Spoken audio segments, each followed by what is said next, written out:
that serenade in blue.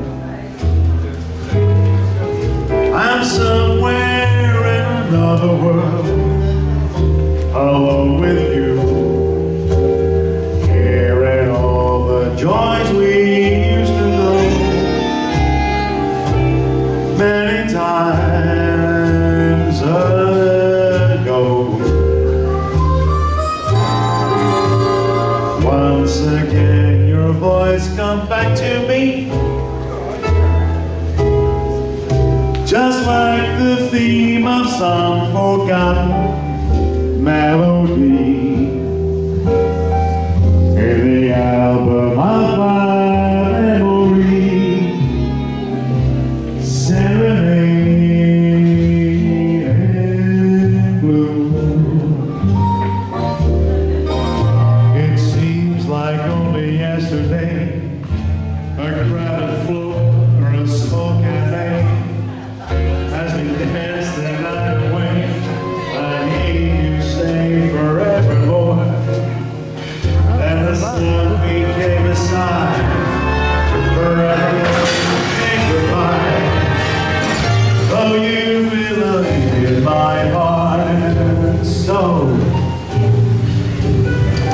tell me, darling, is there still a spark?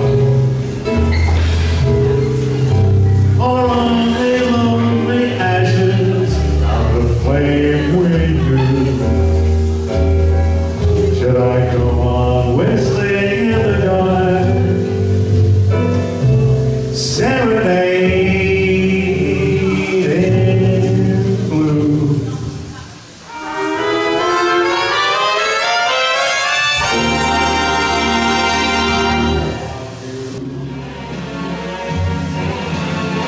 Well, I'm here for you. You'll never know how slow the moments go until I'm near to you. I see your face in every flash of you, that very thought of you. My love,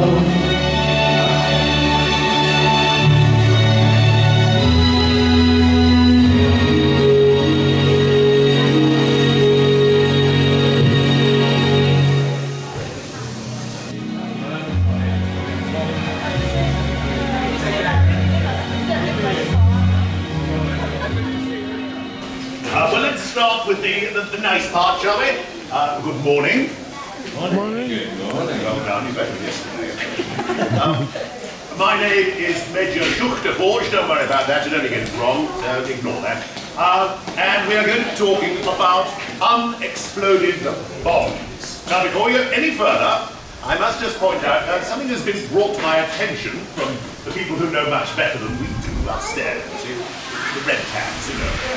They have informed me that the word bomb can be offensive. Well, if you are the kind of person who is offended by a word as opposed to an action, I would suggest that you go away now, because we shall be using the word bomb quite extensively on account of us talking almost exclusively about bombs, not organs. Anyway, so now's your chance to run away if the word bomb offends you. Good. Now, let's try and paint a picture for you, shall we? I'm going to choose you. So I've got something personally that caught my eye. You see, but you've come home from the air raid, okay? And you thought, oh, jolly good, my house has been unaffected by the air raid. Well done, lucky you. And you've gone into the back garden to check on the greenhouse, I imagine. And on your adventure into the back garden, you notice that all of the slates have come off the roof. And the shed is open up. And that's probably where your cabbages grow. There's a patch of disturbed earth, a crater, possibly this much around. What has happened? The ideas. Is it a bomb? Is it? Well, it's a bomb. Is it? How do you know that? about bomb. Well, I am talking about a bomb. Yeah, I'm talking about a cabbage patch, but it's not a cabbage, is it? Well, you see, we may assume that it's a bomb, see? But not everything that drops out of the sky, A, is supposed to explode, and B, is a bomb. Could be anything, couldn't it? What if it's a lump of engine off a Hankel that some jolly old chap has shot off, see? Well, that would make a big crater in your cabbage patch, wouldn't it? Well, yeah, that's maybe. But it could be anything. All we do know from this crater is that something heavy and hard has hit your cabbage patch. That's all we can say for certain. How do we know that it's not a bomb that has exploded? Anyone? Well, not that it could be a 25 kilogram, only a small hole, you see. But we do know that it hasn't because, first of all, the windows are still in, the gutter is still on, and there are not pockmarks all over the brickwork where splinters of the bomb have hit the house. So we know whatever it is hasn't exploded, but we still don't know that it's a bomb, do we? What we have to do is look for clues. What kind of clues could there be? Oh, well, perhaps something along the lines of that. That would be a good clue, wouldn't it? I'm pretty certain that's a bomb. No cabbage. No cabbage is there, no. So difficult to boil these, yes. Now, of course, the odds of you finding a pristine tail fin lying just on top of the hole are pretty remote. But we're making a point here rather than giving you an exact example. So that, or sections therein, would be a good clue that it could be something to do with a bomb. What if we found, for example, this here? Well, what's that? No idea. In actual fact, it's an offcut from my shed. It's nothing to do with aviation or bombs or anything like that. It's while I was making that, in actual fact, it's an offcut. So probably when the shed went over, that rolled out. That's probably all that is. So that's a red herring. See? Just because there is a bit of bent metal doesn't make it a bomb.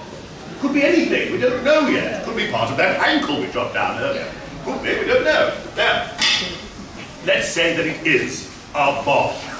How do we know where the bomb, which has not, we assume, exploded, where is it? Here's the disturbed patch of earth right there. Where's the bomb? Well, we can pretty much guarantee the one place it isn't is there. Pretty certain it's not there. See, the thing is, when a bomb drops out of an aircraft, we see the films, don't we, a bomb dropping. And you see them maybe from another aircraft shooting that one there, you see? And the bomb drops out, doesn't it, like this, see? Drops straight down, and it does a little bit of a shake, and then does this. That's the impression we get. But don't forget that the aircraft is moving, and the thing that's filming it is also moving.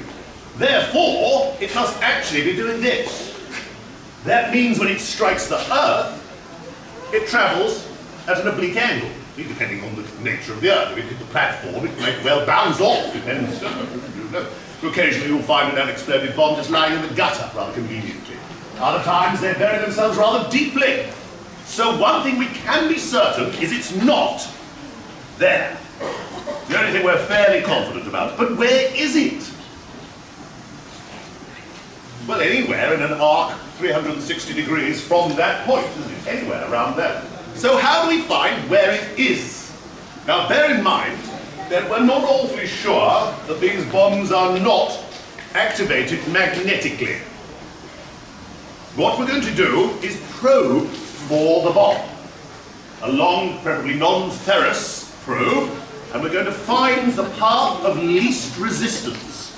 Until we can find that, we'll just follow the soft path as far as we can until we come to something hard. Once we come to something hard, what is it? I've got a clue. No idea, it's underground, I haven't got a clue. It could be a rock, couldn't it? It could be a pipe. I've no idea, I don't have X-ray vision, I'm afraid, I'm just an ordinary soldier. Okay? So we don't know, it's very likely to be that, jammed halfway down the hole. Very often it's the tail fin. But judging by the size of the hole, maybe the size of the tail fin, maybe the size of the cock ring, like a break that goes around the nose. Oh, does anybody speak German? Kopf. Head ring. So it's like an earth break. It doesn't affect it in the air, but it stops it from going too far underground. Now let's recap here. Let's remind ourselves of the game that we're playing here. Now the game is, if we can kill more of them and break more of their things than they can of ours, then we win. See? But if they break more of ours and kill more of ours, they win. That's the game. So let's not be shy about this. It's about death. That's what we're talking about, yeah? And the game is how many can we kill. So if the bomb goes too far underground, well, it doesn't kill anybody, see? That's no fun at all, is it? So we want it to go just far enough to do a maximum amount of damage. So the cop's ring will stop the bomb from penetrating it too far, so it doesn't do any damage. But if we find bits of it, it gives us a clue as to what the bomb may be. So, we found out where the bomb is, and we have to then dig our hole to try and find it. Of course, that's when the chaps come in, you see. The officer will mark it out through experience and using charts from other people's records and measurements and such like. We judge and we find, yes, we think the bomb is, using your yardstick, we think it is here. So, Sergeant, we mark it out. Where's my sergeant? Well, there he is. Sergeant, there, we're going to dig here, here, and here. And he'll bring the chaps in, you see, and they start the proper business of bomb disposal. Everybody gets all excited about the bang and the tiki bits and all that fiddly stuff. The real thing, this is the tools of bomb disposal in reality. Picks and shovels and buckets and string and rope. Hundreds and hundreds of boards to shore it up. Because you see, the thing is, in the very early days of bomb disposal, more officers were killed by the hole falling in than by the bomb. See? So who are we going to get to make sure that the hole doesn't fall in? Any ideas? Nobody, not anybody, any ideas about how to dig a hole? No people ever have dug a hole? Nobody? I know, that would be a good idea, yes. What about the civil engineers? Tunnelers, those chaps who dig out the road, council workers, they're good at it. That sort of people. Now let's assume I'm afraid it hasn't landed in your garden this time, it's landed in the middle of your house. It's gone on, yes, it's a dreadful shame. It's gone through the roof, through both of the floors, and it's now probably underneath your kitchen somewhere. Sorry about the house, oh well. Now the problem is, first of all, before we can dig our hole, we've got to stop the house falling on us. Now who are we going to get in to do that? The builders, structural engineers, people like that, shoring up the house. I'm afraid the staircase has got to come out, the floor's gone, sorry about that, and then we can start digging. See? So it's actually a very, very involved part of the bomb disposal effort. Don't underestimate it, it's far and away the most complex part. Anyway, we dig our hole, and we have found one of these, a 250 kilogram SD. A demolition bomb. Very standard. By far and away the most common bomb dropped by the Germans, mainly because their aircraft are a lot smaller than ours. The Lancasters can carry enormous bombs in enormous quantities, whereas their Henkels and Messerschmitts, generally speaking, are smaller. See? So they can't carry as many, and they can't carry as big an object. Lancaster is enormous compared to the German bombs. So far and away the most common is this. This is enough really to destroy one house. So think of it, one bomb, one house. That's the swap, you see. Oh, yes, I was going to say that myself. Everybody wants to join in. I think that might mean that it's going to be difficult to talk for a short while. But bear with me. Now, this is the bomb that we've found underneath your kitchen somewhere. Sorry. Now, no offence, old boy, but is your house vital to the war effort? Probably not. Probably not, no. So what are we going to do? We're going to ignore it. But let's assume that it is somewhere vital to the war effort. We have category A, B, and C. If it's category A, that means that I must make the device safe on site or die in the attempt. That's my choice. Now, lucky for you, not so much for your house, I'm afraid it's going to be a bit of a mess. We are going to try and defuse it. It's lucky for you as well to find out what to do then, don't we? Now, if we are going to make this device safe, we must first of all know how it works. Does that make sense? Follow that? Otherwise there's no point. So, we have here 1, 2 fuse pockets. Those are the things that make them go bang. See, in the British versions, they're very often on the nose. Germans generally on the side. It makes no difference to the effectiveness of the weapon. It still does exactly the same thing. You'll find out why I'm saying. Now I have here, let's put it up on the chair so you can see it there. This is a cross-section of this bomb. I've orientated it the same way around, so you don't have to think. Now here's the thing. The main body of the bomb, which is these cavities here, and all the way around the fuse pockets, is the main explosive, which is a tertiary explosive. Tertiary being 3, primary, secondary, tertiary. Very often TNP, not TNT, trinitrotoluene, trinitrophenol, sometimes amatol. Now the thing about a tertiary explosive is it's very hard to get it to go. When it does go, my word, does it go, but it's very difficult to get it to go in the first place. You see, it takes a lot of energy. So to get a tertiary explosive to go, we need a secondary explosive. It doesn't take as much energy, but doesn't go in as much as a bang either. So you can see here, these are our 2 fuse pockets, which go all the way through the bomb. See? And here, we have our secondary explosive. I happen to have, coincidentally, a fuse pocket right here, cut away, which you'll be able to see is exactly from a 250 kilogram bomb. Here is our secondary explosive, these picric acid pellets. Here it is. And that goes quite a wallop, but takes quite a bit to get it going itself. So we need a primary explosive to get the picric acid to go. So if I remove our locking ring to hold the fuse in place, here we have the fuse, and on the end of it there we have a thing called the gain. The gain contains our primary explosive, which is penthrite wax. Penthrite wax is a little more volatile, you see, and it gets the secondary going, which gets the tertiary going. So the idea being, the primary ignites the secondary, which ignites the tertiary, and then whammo! That's the principle, see? But how do we get the primary to go back? It never stops, does it? It goes on and on, honestly. Now, I have here a cross-section, I'll go here, of the fuse itself. Now, if you look at the one on the bottom here, you can see there's 2 golden dots. You see 2 golden spots there. Those are terminals, which are represented here and here on this drawing, and here on the cross-section. Now, when the bomb is in the aircraft, it is connected by a tube which goes over the top of the fuse.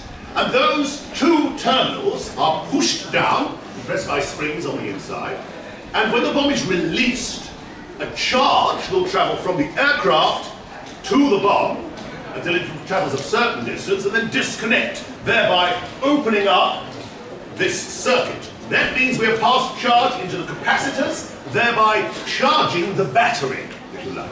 So while it's in the aircraft, it's inert, the act of dropping it will charge the battery. So now it will very happily drop from the sky, nothing particularly important to talk about there. As we know, travels at a big angle, until it hits something hard. Okay? I was talking to a chap yesterday who came out and found that the bomb had hit his cow. Well, I say hit it, had gone through it, but the cow, it turned out, wasn't hard enough to set the bomb off, you see. So it has to be harder than a cow, apparently. And when it does, there's a little trembler switch here, which closes the circuit.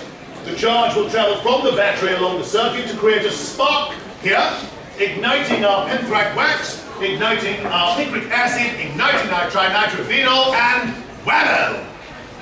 You follow? But that's what's supposed to happen. Yeah. But now we're at the stage where underneath your kitchen, there's one of these things where that hasn't happened. Yeah. Why? I have no idea why, it just hasn't, that's all we know. So what we're going to have to do is try and make it so that it won't ever go back. That makes sense? It's supposed to, but it hasn't. Now we've got to make sure it doesn't. So we have to, at some point, intercept this chain of events. Where is the best place to intercept any chain of events to prevent it happening? At the beginning, yes, perfect. Which is, in this case, the charge. If there is no charge in the battery, then even if we close the circuit, it cannot make a spark, we cannot ignite the primary, the secondary, the tertiary. So if we can take away the charge, we have made the device safe. Do you follow? Yeah. Now, but how do we do that? Well, of course, that's the thing. Now, ladies and gentlemen, I'm going to introduce you to a device, a modern miracle, may I say, a masterful piece of British engineering. Ladies and gentlemen, please, your round of applause for the Crabtree Discharger. Come on, come on. Here it is. A modern miracle. British engineering at its best. There it is. No holds barred. Now, as you'll be able to see, there are two tiny little pins on the Crabtree Discharger, which, you won't be surprised to hear, coincide with the two dots on the top of our fuse. Now, this is a demonstration piece, so unfortunately I have to remove these two pins briefly. It will become an important point later, so bear with me on this. I've just got to remove the pins. Now, whilst I'm doing this, I will point out something, probably to the ladies rather more than the gentlemen, but this is a Crabtree Discharger. Do not confuse it with the Crabtree and Evelyn diffuser. If you try to defuse a bomb with a Crabtree and Evelyn diffuser, you may well increase the ambiance of the room, but you will die. So, making sure that those two pins are lined up with the pins on our Crabtree, we're going to open up the jaws a little bit and simply apply the Crabtree, pushing down several times to ensure that we are depressing those two terminals, by which I don't mean making them feel sad, I mean pushing them down, you see. So we make sure it's in the right place. Now this will push down these two terminals, spring-loaded. Theoretically, we can then discharge the battery. Now once it's in place, everybody makes light of this particular point, but it's vitally important. Once you have the Crabtree in place, have a cup of tea. It could take 2 minutes to discharge, it could take 20. Don't rush. This is your life at stake here. Have a cup of, maybe even a Vicky, if you want one. But take your time, allow the device to do its job. Once you have, back into the hole we go, and answer the tea with British Army string. We are going to tie a loop through that little ring on the top and withdraw the fuse. Now the problem is, the bomb underneath this gentleman's kitchen, this one, you see, is in fairly friendly sort of orientation, but let's assume the fuses are upside down, pointing downwards, at the bottom of a 10-foot hole underneath his kitchen. Okay? That means I've got to pull downwards from out of the hole, because I'm not going to be in the hole with it. I'm not stupid, I may be daft, but I'm not James Bond. I don't get in the hole and do the whole trembly thing. That's ridiculous. Why would you do that? So that means I've got to pull downwards first. So I've got to dig underneath the bomb and pull the string downwards first. So no good bomb disposal officer is going to go anywhere without a good selection of pulleys. So the first thing we need to do is rig up a pulley underneath the bomb so we can pull down, then up. We can't scrape over the edge of the hole, there's friction, isn't it? So we've got another pulley there, and I don't know the orientation of your house, old boy, but let's say, for example, we come out past the pantry, turn left, past the sink, and then left again out of the back door, into the back garden, turn right till we get to the garden path, along the garden path, out of the back gate, along the back passage, turn right again onto the main road to my sergeant and myself with the piece of string waiting.